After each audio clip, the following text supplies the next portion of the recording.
कर्मों को लेकर जितनी मिसअंडरस्टैंडिंग है, शायद ही किसी और चीज के बारे में होंगी। कोई भी मनुष्य किसी भी अवस्था में, किसी भी काल में, किसी भी समय कर्म किए बिना नहीं रह सकता, क्योंकि प्रकृति के अधीन सभी प्राणियों से प्रकृति द्वारा उत्पन्न गुण कर्म करवा ही लेते हैं। चलिए इसे थोड़ा ध्यान से समझते हैं। भगवान श्री कृष्ण भगवत गीता में कहते हैं कि हम हर एक पल कर्म कर रहे हैं। सोते जागते उठते बैठते एक पल के लिए भी हम कर्म से नहीं छूटते हैं। जब हम इस पृथ्वी पर आते हैं, जन्म से ही कुछ न कुछ करने लग जाते हैं। यहाँ एक बात जानने योग्य है कि भले ही हम इस शरीर को जन्म के वक्त धारण करते हैं, लेकिन हम एक अखंड अविनाशी सत्ता हैं तथा हमारे संस्कार कलेक्टेड मेमोरीज ही हैं जो इस जीव के लिए ये निर्धारित करती हैं कि वो किस शरीर को धारण करेगा। इसलिए हमें ये बात बिल्कुल स्पष्ट रूप से समझ लेनी चाहिए कि हम केवल अपने बच्चे को शरीर प्रदान करने का माध्यम बनते हैं। जो शरीर हमारे द्वारा बनता है, या कहूँ जो बच्चा हमारे माध्यम से पैदा होता है, उस बच्चे की देह का स्वामी जो है उसका निर्माण हम नहीं करते। हमारा जीवन केवल दो तरह के संस्कारों से ही चलता है, वो है राग और द्वेष। एक छोटा बच्चा कहता है मुझे नॉनवेज पसंद नहीं है, मुझे वेज खाना पसंद है। तो ये राग द्वेष का क्या लॉजिक है? ये है हमारी कलेक्टेड मेमोरीज जो हमने बहुत सारे जन्मों में बनाई है, और हमारा वर्तमान जीवन भी ये जो हम जी रहे हैं राग द्वेष से प्रेरित होकर ही चलता है। और हमारी ये कलेक्टेड मेमोरीज ही हमारे अगले जन्म की रूपरेखा तैयार करती हैं। तो अब सवाल ये उठता है, क्या हम जो भी कर्म करते हैं वो अगला जन्म लेने के लिए ही करते हैं? अब ऐसे तो हम कभी भी इस जन्म मरण के चक्कर से छूट ही नहीं पाएंगे, परंतु ऐसा नहीं है। भगवान भगवत गीता में ही कहते हैं कर्मों की गति बहुत ही गहन है, अर्थात कर्म को समझ पाना आसान नहीं है। इसलिए सबसे पहले हमें यह समझना होगा कि कर्म होते क्या हैं और कर्म का प्रयोजन क्या है। चलिए मैं एक अपना ही उदाहरण लेता हूँ। काफी समय पहले की बात है, मैं अपने घर के बाहर बस यूं ही खड़ा हुआ था। मैंने अपने आसपास चारों तरफ देखा तो वहीं मुझसे कुछ दूरी पर एक कुत्ता खड़ा हुआ था। वह कुत्ता काफी अलर्ट मोड पर था। मैंने उस कुत्ते को गौर से देखा और देखा कि यह क्या कर रहा है।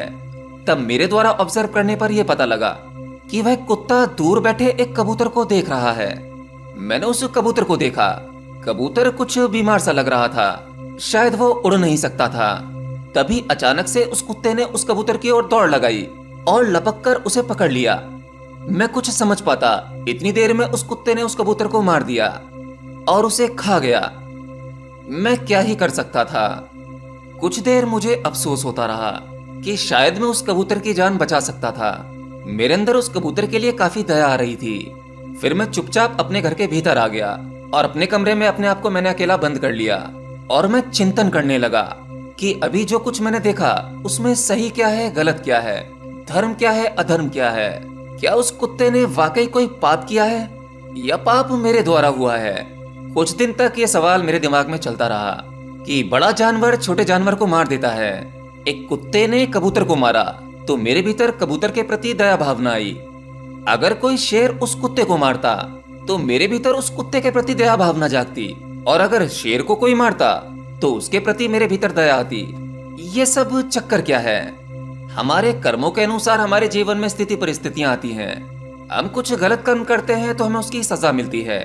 किसी की हत्या करते हैं या किसी को मारते हैं तो उसका परिणाम हमें भोगना ही होता है।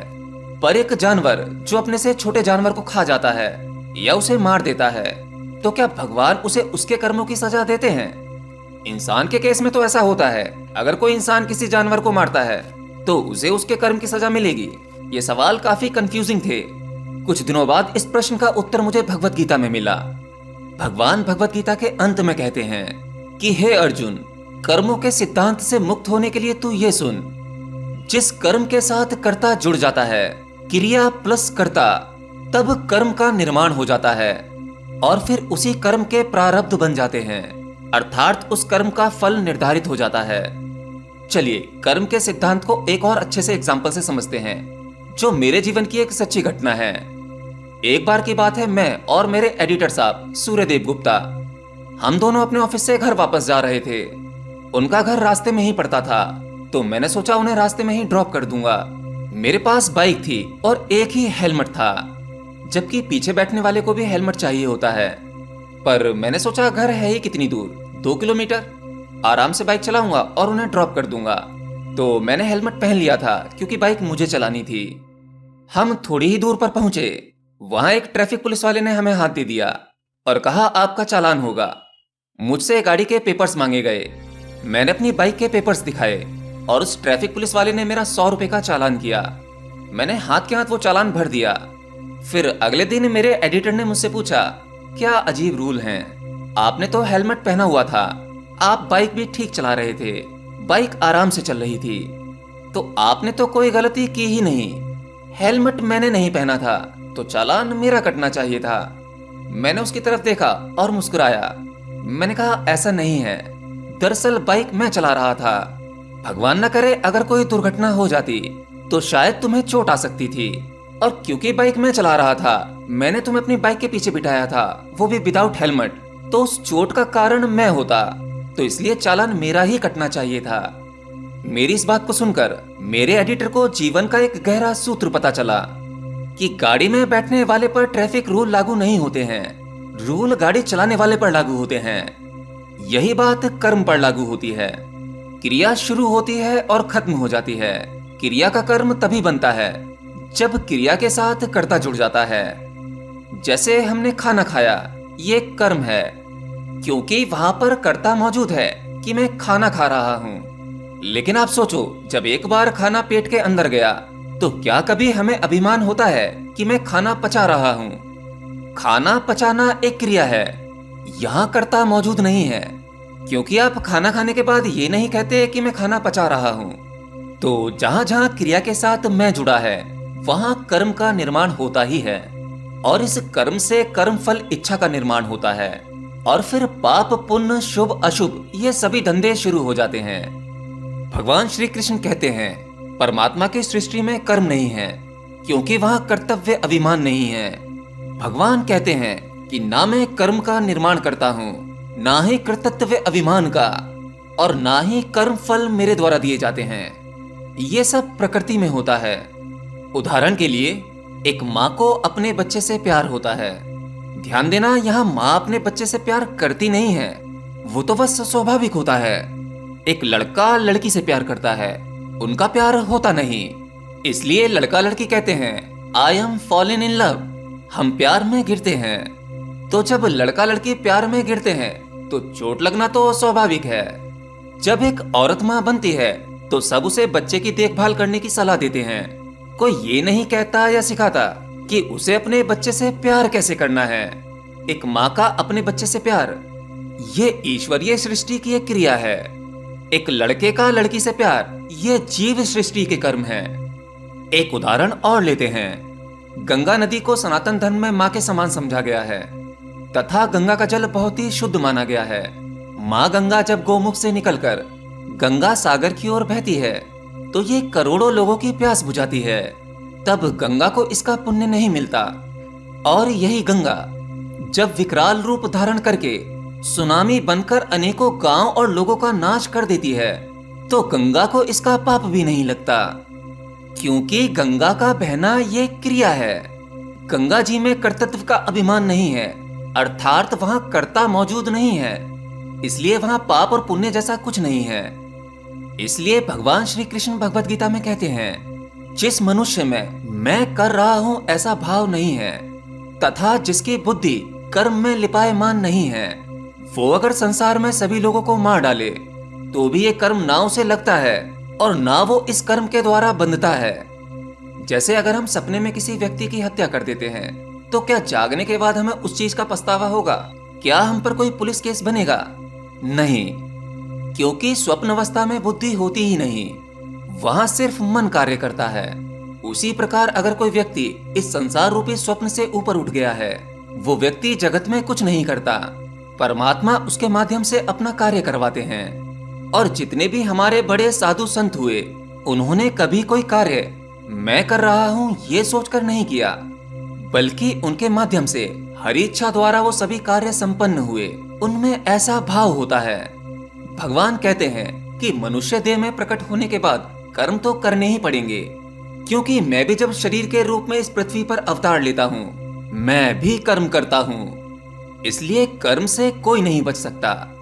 जो लोग घरों में कथा, पूजा, हवन कराते हैं, उन्हें पता होगा कि वास्तव में यजमान कुछ नहीं करता, संपूर्ण यज्ञ पंडित जी करते हैं। इसलिए यज्ञ कर्मकांड का फल पंडित जी को ना मिल जाए, इसलिए पंडित जी यज्ञ से पहले यजमान से संकल्प करवाते हैं कि मैं फला फला वजह से ये यज्ञ कर रहा हूँ, इसका फल मुझे ही मिले, पंडित जी या किसी अन्य को नहीं। इसको कहते हैं कर्म।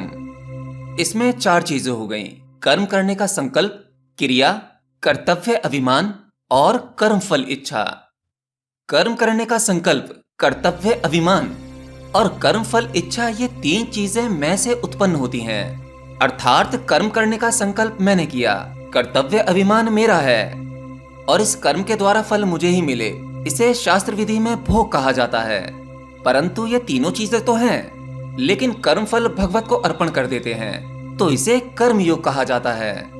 तो इन सब बातों से ये तो स्पष्ट हो गया कि हम कर्म से बच नहीं सकते, परंतु कर्म भोग के स्थान पर कर्म योग को धारण किया जा सकता है।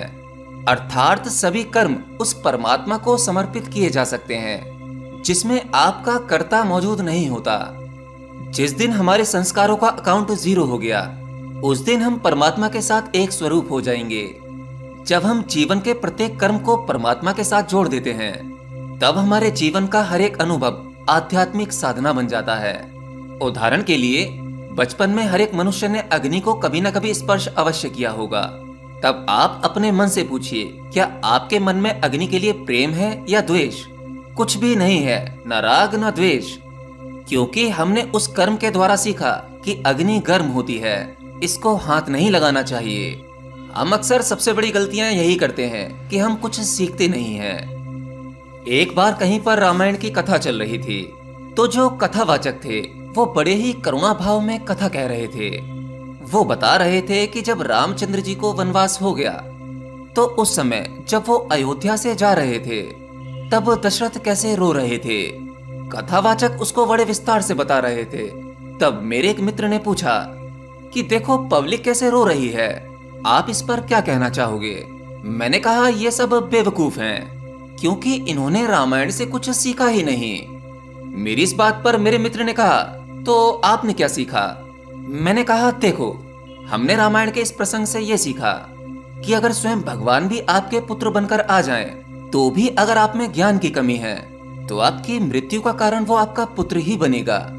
जब भगवान स्वयं पुत्र हैं, तो दशरथ जी का भला ये हाल है। अब हमारे और आपके पुत्र तो बहुत ही उपद्रवी हैं, तो हमारा क्या होगा?